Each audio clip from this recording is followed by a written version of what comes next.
Sir 26 तारीख को 6 महीने कंप्लीट हो गया, आप लोगों ने काला दिवस मनाया और यहाँ पर मोदी जी का पुतला भी फूंका। उसके बाद कहा कि आंदोलन तेज होगा, नई नई रणनीति बनाई जाएंगी। क्या रणनीति बनाई है आप लोगों ने?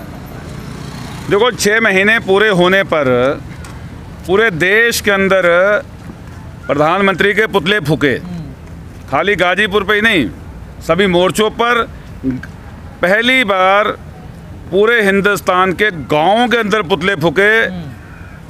खाली केरल के अंदर कम से कम 6000 से ज़्यादा जगह पर पुतले फूके, जहाँ पर यहाँ से एक दूसरे छोर पर हिंदुस्तान के जो प्रदेश हो।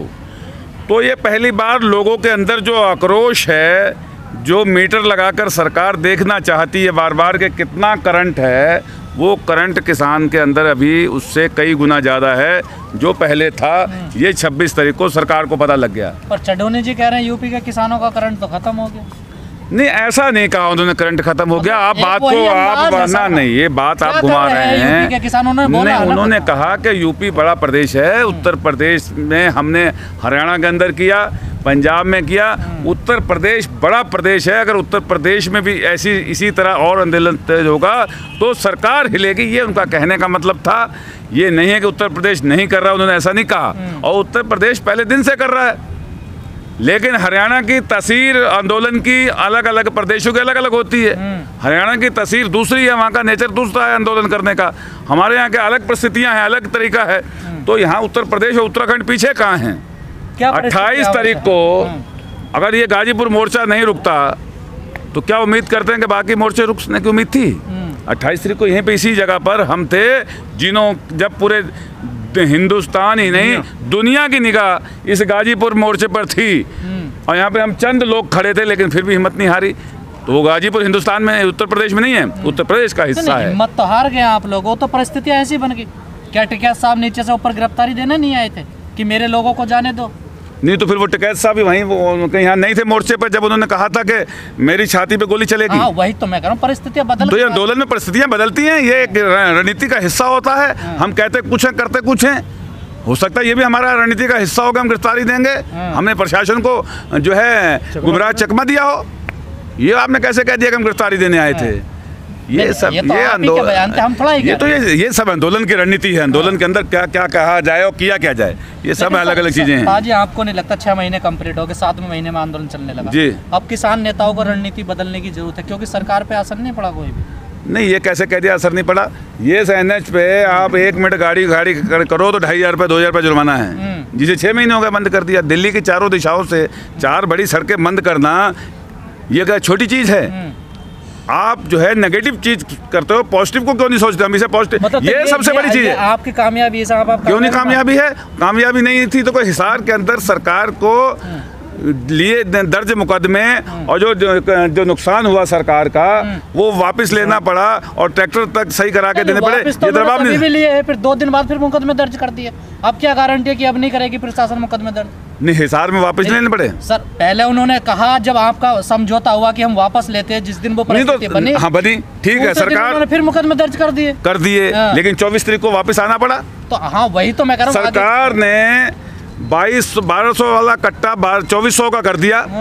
वही प्रधानमंत्री कहते थे कि ये हमारे अधिकार क्षेत्र से बाहर है, लेकिन बाद में अपना ट्वीट कर कहते हैं कि हमने जो है सब्सिडी बढ़ा दी, कम कर दिया।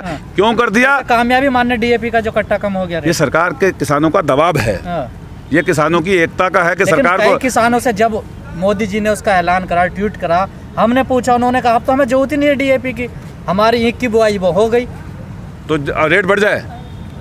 नहीं, किसानों को तो यही कहना ना, जब हमें जरूरत थी तब तो आगे जरूरत खत्म हो गई। 1 महीना जरूरत नहीं है, गन्ने वाले को जरूरत नहीं है तो धान वाले को है, धान वाले को नहीं तो मक्का वाले को नहीं है तो गेहूं वाले को। ये जरूरतें तो अलग अलग चीज़ की अलग अलग समय में पड़ती हैं। तो ये थोड़ी कि सारे किसान, अब गन्ने वाले को नहीं तो पूरे हिंदुस्तान के किसान को DAP की जरूरत नहीं है। सौगात मानते हैं मोदी जी ने, सौगात दे दी आपको? नहीं, सौगात नहीं है, बैकफुट पे है मोदी जी। किसानों के दबाव में बैकफुट पे आना पड़ा, नहीं तो अगर किसान आंदोलन आज नहीं होता तो ये कट्टा 2400 का होता। तो आंदोलन तो 6 महीने से चल रहा था ना, अभी क्यों बैकफुट पे आए थे? 3 महीने पहले तो आ सकते जब रेट। तो 3 महीने पहले रेट नहीं बढ़े थे। 3 महीने पहले घोषणा हुई थी इस पे कि डीएपी का कट्टा बढ़ाया जाएगा, लेकिन लागू कब होना था, ये जो इसी अप्रैल मई में होना था। और जैसे ही लागू हुआ वैसे ही तो देखा कि ये तो जो है फिर विरोध होगा, सरकार को वापस आना पड़ा। तो ये तमाम कामयाबियां हैं सरकार किसानों की अभी तक के आंदोलन की, कि इतनी बड़ा जो है प्रोटेस्ट हुआ है और लोग बैठे हैं। सरकार की हिम्मत नहीं है कि सरकार जो है इन्हें किसी तरह से जरा सी भी इन पे और देख पाए। तो ये चीज़ है, आंदोलन लंबे चल रहे हैं। आंदोलन में ये हम कभी ये बात कह देने कि अभी तक कुछ सरकार हिली नहीं है, नहीं हिली तो 11 दौर की वार्ता क्यों की सरकार ने? अगर सरकार पे असर नहीं था तो 11 दौर की वार्ता क्यों की? और बता दूं, बंगाल के अंदर क्या किसान आंदोलन का असर नहीं है? किसान आंदोलन की वजह था कि किसान का सुबड़ा हुआ। और उत्तर प्रदेश के अंदर पंचायत चुनाव आंदोलन का असर बंगाल में हो गया, लेकिन मुजफ्फरनगर जिले में अपने घर में असर नहीं हुआ। ये मजे की बात देखिए ना सर। ये सवाल आपने पहले भी किया था। ये अलग परिस्थितियां हैं कि मैं जुड़ी नहीं है कि मेरा कैरेक्टर, मेरा रिकॉर्ड क्या है। ये व्यक्तिगत तौर पे किसी ने टिकट नहीं दी थी हमने किसान मोर्चे की, हमने किसी, हमारा कैंडिडेट नहीं था कोई भी सर। हमने कैंडिडेट खड़ा नहीं किया, हमने कहा कि भाजपा को हराओ, भाजपा को हराने का काम था। अब कौन उसके सामने लड़ रहा है, क्या उसका रिकॉर्ड है, क्या उसकी परिस्थितियां हैं, कितना उसका अपने क्षेत्र के अंदर स्वीकारता है, ये उस पर निर्भर करता है। कोई हार गया जीत गया, लेकिन भाजपा को हराया नहीं हराया, बताइए सर। आपने अभी कहा कि सरकार बैकफुट पे है, पर चिट्ठियां तो किसान लिख रहे हैं कि हमसे बात कर लो। सरकार कह रही थी कि किसान जिद पर है, कह रही नहीं कह रही। आप भी कहते हो कि किसान हटे, जिद पर आप तो कहाँ जिद पे? चिट्ठी हमने लिख दी, फिर भी जिद कहते हो। हमने इसलिए कहा, दुनिया को आईना दिखाया कि किसान जिद पे नहीं है, किसान हमेशा वार्ता करने के लिए तैयार है। सरकार वार्ता नहीं कर रही है। हमने कहा कि हम वार्ता करने के लिए 3 कानून रिपील, उसको चिट्ठी को आप पढ़ो। चिट्ठी के अंदर हमने ये नहीं कहा कि हमें जो है आप जो है हम आपकी बात मानने को तैयार है। चिट्ठी का पूरे को पढ़िए, मेरे पास है। उसमें लिखा है कि सरकार इस कोविड के अंदर भी जरा भी उनके अंदर संवेदनशीलता नहीं है, देश इस समय आपदा में है। प्रधानमंत्री जी को जो वार्ता का क्रम टूटा है, किसानों की बात को 3 कानून रिपील, MSP की गारंटी और जो बिजली विधेयक है, इन पर अगर बात करके सरकार बात करना चाहे तो किसान उस वार्ता के लिए उनके दरवाजे खुले हैं। ये हम पहले दिन से कह रहे हैं। अगर सर सरकार संशोधन करे तीनों कानूनों में और MSP पे कानून बनाने के लिए तैयार हो जाए तो आप लोग मानोगे? नहीं, ये तो तोमर कह ही रहे हैं कि संशोधन करने के लिए हम उसी बात पे तैयार हैं। बात है कानून वापसी और MSP की गारंटी, इस पर अगर बात करने के लिए वार्ता बुलाएंगे तो हम 10 बार वार्ता के लिए तैयार हैं। सर कानून वापस हो जाए, MSP पे कानून न बने, फिर भी जाओगे? नहीं, ये सवाल जो है अभी ये टेबल के सवाल है। नहीं, तीनों कानून जो सरकार 2 कानून लाई है, एक में संशोधन हुआ, ये तीनों चीज वापस कर ले सरकार, तो आप लोग मानोगे? नहीं तो MSP की गारंटी का कानून तो ये कानून तो सरकार 5 जून को लेके आई है। ये तो बिन मांगा सौगात हमारे गले में फंदा डाली। हमारी MSP की मांग तो पिछले 25 साल से है। स्वामीनाथन आयोग इसलिए बना किसानों के लिए। आप पढ़ो ना, इतिहास में जाओ। सर कई लोग ये कह रहे हैं हम जो है तीनों कानून वापस हो गए और MSP पे सरकार ने कानून नहीं बनाया, तो फिर किसान हरियाणा पंजाब के किसान तो जा सकते हैं, नहीं, फिर तो किसान बर्बाद ही है। उत्तराखंड वालों को क्या मिलेगा फिर? इन्हें तो MSP पे इनकी तो होती नहीं है। देखो ये जो है ये आप कंफ्यूज कर रहे हैं। उत्तर हरियाणा के अंदर भी और पंजाब के अंदर भी। हरियाणा के अंदर पिछले जो 50 साल से खरीद हो रही थी, वो पिछले 2 साल से वो खरीद का पैटर्न चेंज कर दिया। वहाँ पर भी आप जो है पहले आड़ती को लाइसेंस था, आड़ती गेहूँ धान खरीदता था और वो सरकार को देता था। वो अब उन्होंने बदल के किसान से सीधा खरीद कर दिया। उसका रजिस्ट्रेशन होगा, किसान के खाते में पैसा जाएगा। जो सिस्टम उत्तर प्रदेश में है वही सिस्टम हरियाणा में लागू कर दिया और वही पंजाब में करने जा रहे हैं। पंजाब के किसानों ने जो है ऐतराज़ किया और थोड़ा किया, तो इस बार जो है गेहूँ के सीजन में कहीं ना कहीं सरकार थोड़ी पीछे चली गई। स्टेट गवर्नमेंट ने कहा कि नहीं, हम वैसी स्थिति रखेंगे। लेकिन अब आगे क्या करने वाले हो? आगे जो है इनको जो है बिना इनके तबूत में कील ठोकने के हम यहाँ से जाने वाले नहीं हैं।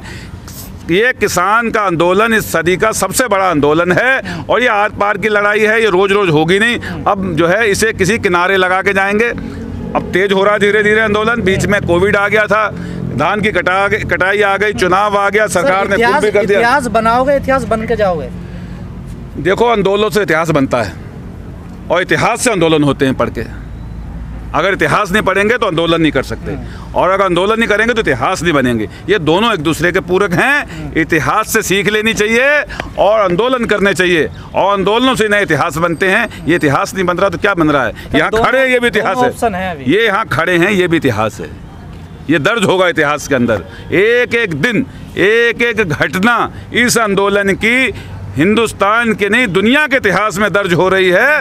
ये एक आप आज हमें छोटी चीज़ लग रही है, आज हम इसे, क्योंकि हम इसके बीच में गुजर रहे हैं, लेकिन आने वाले 20 साल बाद जब लोग इसे पढ़ेंगे तो कल्पना करेंगे कैसा दृश्य था, कैसी परिस्थितियां थी, किस जगह पर लोग बैठे थे, कैसा आंदोलन था। वो एक उसको आज आज़ादी की लड़ाई और 77 की इमरजेंसी शायद हम में बहुत लोगों ने नहीं देखी, छोटे थे, लेकिन हमारे मन में एक वो है कि भाई 77 का इमरजेंसी कैसी थी, कैसे लोग घरों से भागते थे, कैसे लोगों को नज़रबंद किया, है ना। तो यही जो है लोगों के अंदर उत्सुकता 20 साल बाद होगी। तो जो किसानों की क्रांति हुई थी, उस क्रांति में कौन कौन लोग थे, वो कहानियाँ सुनेंगे, वो लोगों से पूछेंगे बच्चे कि ये क्रांति की बात सुनाइए। तो ये बड़ी चीज़ है, जैसे देश की आज़ादी की लड़ाई थी, ये बड़ा आंदोलन है, बड़ी लड़ाई है। और इस लड़ाई के अंदर पूरे देश के ही नहीं, दुनिया का कॉरपोरेट खड़ा है, सरकार खड़ी है, और एक तरफ देश का अन्नदाता खड़ा है। अब ईश्वर जो है वो हमारे साथ है। जैसे महाभारत के युद्ध में कृष्ण थे एक साइड में, दूसरी तरफ में पूरी सेना थी, इधर जो सरकार और कॉरपोरेट है, इधर हमारे साथ ईश्वर खड़ा है।